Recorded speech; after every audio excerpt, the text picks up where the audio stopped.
it was hard because I was like, I don't know, why did I run cross country? It's going to be a self-reflection time. That's good though. I mean, right? Okay. Yeah. I think I'm recording. All right. Could you clap it in front of your face? Thank you. T361. All right. So can you introduce yourself? I'd like to know your full name, what years you ran, and what school you went to. So my name is Sarah Anne Lawton. Wait, let's try that. All right. Now I'm good. Good? Yep. Okay. My name is Sarah Anne Lawton. I ran between 2016 to 2018, and I ran for Fenway High School. Okay. I'm going to just turn this way because everybody's yelling over there. That's good. Okay. You don't want me that close. Okay. That's my first question. Okay. Of all the sports, so why did you run? Why did I run? I think that's a tough question. Aside from being the only sport that I was actually good at, I think I really liked how it was like an independent sport. Like, of course, it's a team sport, but it also relies on self-discipline and independence. And I think that's what I really needed at the time when I first started running. I first started running in middle school, but I think I started taking it more seriously once I got to high school, because I just relied on myself. And I could just depend on myself to show up to practice every day, show up to meets, and work my hardest. So I think that's why. I feel like that was a good answer. Thank you. So my body's No worries. struggling. If I could help you, I would. Right. I would accept it. But okay.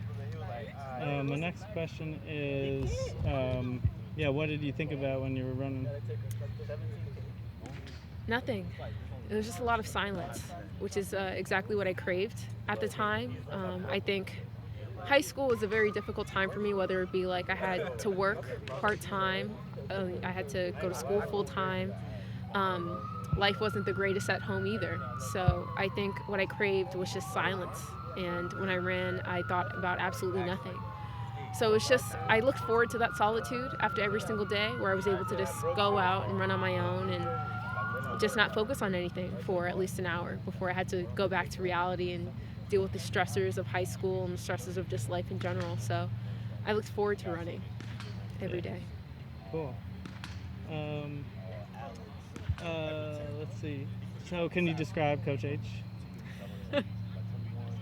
Aside from being very dedicated to this program, I think he was very supportive. Like I said earlier, it was a very turbulent time for me, and I think with running, aside from being an independent sport, it's also free. You could just run on your own. You don't need crazy equipment. You don't need crazy sneakers or shirts or leggings or any type of apparel to do the sport. And I remember meeting H for the first time, and I didn't even have running shoes. I had Vans, like beat up Vans from Target, so they were even off-brand.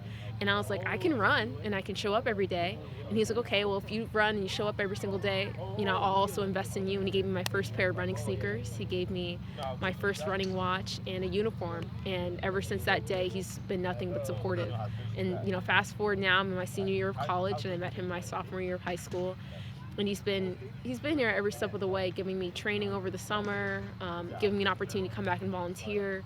So he's just an overall supportive coach, mentor, very dedicated to I guess our lives and to this program as well. So I owe a lot of my running career and all I've learned from running to Coach H. Cool.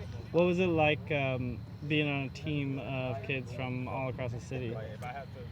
It was definitely interesting. We all come from different neighborhoods, and I don't think I realized how big the city was until I joined this team, and I realized that we're not all from the same neighborhood. And so it was very interesting because I think we learned about each other's cultures, learned about each other's communities, and yeah, I think it was just very different. But I also think it was also very unique as well, that you could say that you represent a citywide, team instead of just like a neighborhood or just like one school.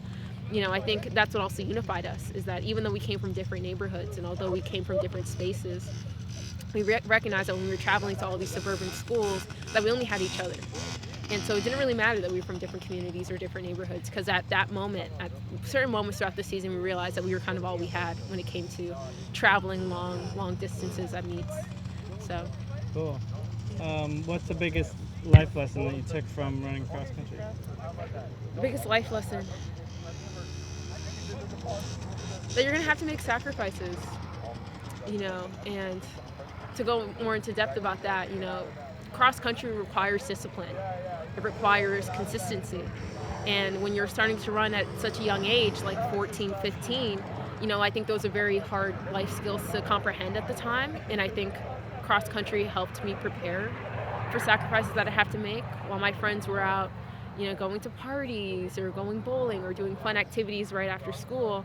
I was out here dedicating, my time to cross country and to this team. And I don't regret it, because it taught me that when you put a lot of effort and you invest in, yourself, that it could definitely pay off. I started, running in college because of the work that I put in, with this team in cross country. I got recruited for cross country. So in the long run, it definitely helped pay it off. So. What was H's role in you going to college? It was funny. I wasn't even going to run in college. I got recruited, but I was like, I'm a better student than I am an athlete, because I think that was also a big part of me. I was very disciplined, trying to get out of my life situation. So I was like, if I can't succeed in track, I'm going to succeed in academics. And I think I worked, my butt off. After going to track practice, I went to tutoring. And I was like, I got a 4.0. I don't need to run in college. I could just go full ride academics and I'll be okay. And he was like, but what does running do for you? And I said, well, it gives me solitude. It gives me, safe space to just be myself and to have freedom. And he was like, well, do you want to let that go? And I was like, no, not really. I don't think I do. I think I'll have time to do so. So he just encouraged me and pushed me to say that you have the discipline and you have the talent to keep going. He always says dreams are tangible goals. So he always used to repeat that to me.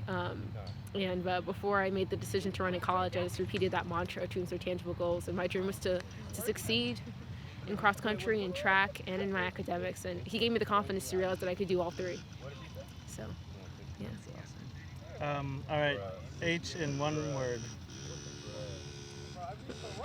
H, that's so hard for a guy like him, because there's so many words that you can describe. Dang, that's a tough one. Half of me wants to say like eccentric, but I don't know if that describes him. He's just, I don't know. I'm gonna say eccentric, maybe happy, supportive. I don't know. You asked for one word, but I gave you two. So. Indescribable. Indescribable. I'm gonna say that because he's just all around a great coach, great person. So I'm gonna say indescribable. Weird. I'm gonna take your word. That was awesome. Was it? Okay.